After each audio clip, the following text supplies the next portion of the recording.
Assalamualaikum warahmatullahi wabarakatuh. Uang negara untuk bencana Sumatera 2025. Pemerintah melalui Menteri Dalam Negeri Tito Karnavian menyatakan pada tanggal 20 Desember bahwa anggaran sebesar 268 miliar telah dicairkan dan disalurkan ke pemerintah daerah di Sumatera untuk penanganan bencana.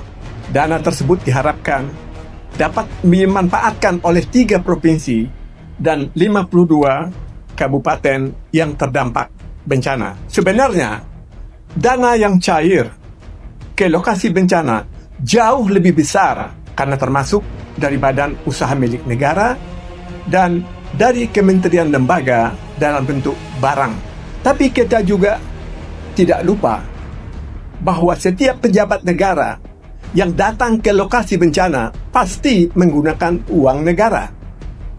Setelah Badan Pemeriksa Keuangan Republik Indonesia pada bulan Mei nanti tahun 2026 merilis laporan hasil pemeriksaan, kita akan tahu berapa konkretnya dana yang sebenar-benarnya dimanfaatkan untuk kepentingan rakyat atau masyarakat di lokasi bencana.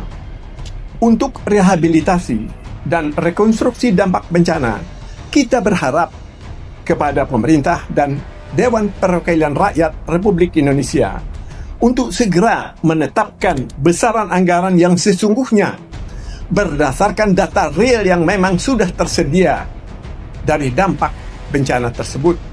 Kita berharap hampir 500.000 orang mengungsi dapat hidup normal kembali. Menteri Keuangan Republik Indonesia telah menyatakan dana sebesar 60 triliun sudah tersedia dan kita minta segera dicairkan dan disalurkan. Dana tersebut haruslah dikelola dengan profesional dan kredibel. Prioritas utama tentu mengembalikan kehidupan para pengungsi supaya beransur-ansur dapat hidup normal dengan tersedianya fasilitas kesehatan, sanitasi, air bersih, dan listrik.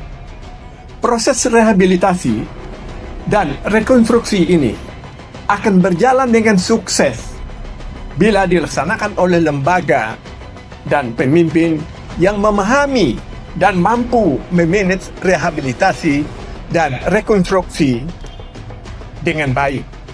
Secara empiris, kita ingin mengungkapkan pengalaman penanganan, rehabilitasi dan rekonstruksi bencana Aceh yang berhasil dilakukan dengan sangat baik pada tahun 2024. Kita mengingatkan kepada pemerintah dan DPR. Pertama, penting untuk membuat kebijakan konkret untuk menata ulang tata ruang di Aceh, Sumatera Utara, dan Sumatera Barat. Cabut semua izin yang dikeluarkan pada masa lalu yang tidak berdasarkan kaedah-kaedah yang benar secara ilmiah.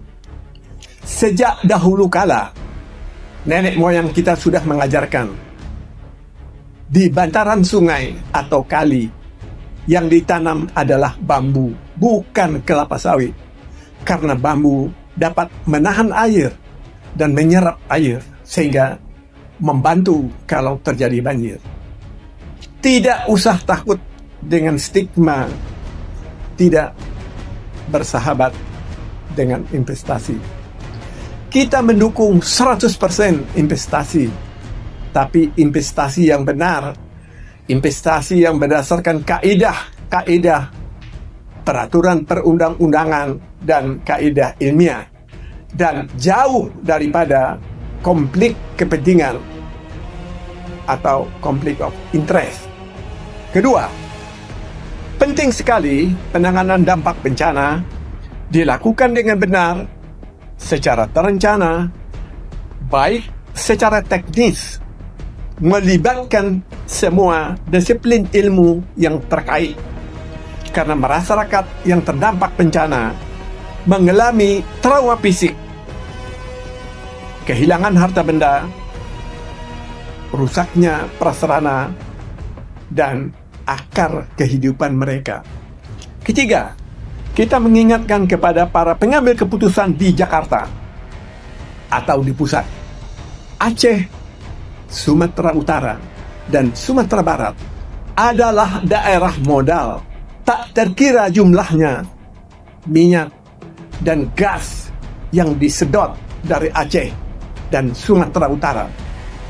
Aceh Utara, Lok Semawe, adalah ladang gas terbesar yang disedot sejak zaman Orde Baru. Pangkalan Berandan di Sumatera Utara adalah ladang minyak pertama yang ditemukan di Indonesia dan disedot berjuta-juta barel. Sumatera Barat adalah daerah penghasil devisa dari tambang yang jumlahnya cukup besar. Semua dana dari hasil minyak, dari hasil gas dan tambang tersebut masuk ke kantong pemerintah pusat. Inilah saatnya pemerintah pusat dan DPR mengucurkan dana kepada masyarakat Aceh, Sumatera Utara, dan Sumatera Barat yang sedang mengalami dampak bencana yang begitu besar. Kita berharap proses penanganannya secara finansial berlangsung dengan akuntabel dan hasilnya nyata dapat kita lihat nanti. Demikian, wabillahi taufiq wal hidayah. Wassalamualaikum warahmatullahi wabarakatuh.